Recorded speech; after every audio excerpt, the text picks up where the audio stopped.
Tired of sweating in your Buick Encore? Here's what might be wrong with your air conditioner. First, check your AC settings. Make sure it's set to cool and the fan is on. Sounds simple, but sometimes it's just a button in the wrong spot.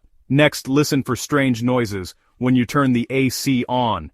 If you hear rattling or see the AC light blinking, that can be a clue. Now, let's talk about common issues. One big reason is low refrigerant. If there's not enough of this cooling fluid, your AC won't blow cold air. Another issue could be a clogged cabin air filter. If it's dirty, it can block airflow and make your AC feel weak.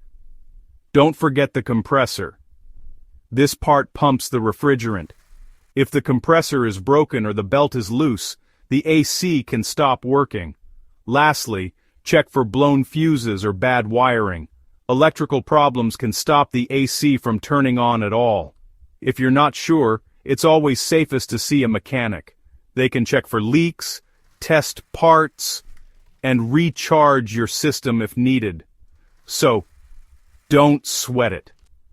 Most AC problems have simple fixes. That's why your Buick Encore might not be cooling, and what you can do about it.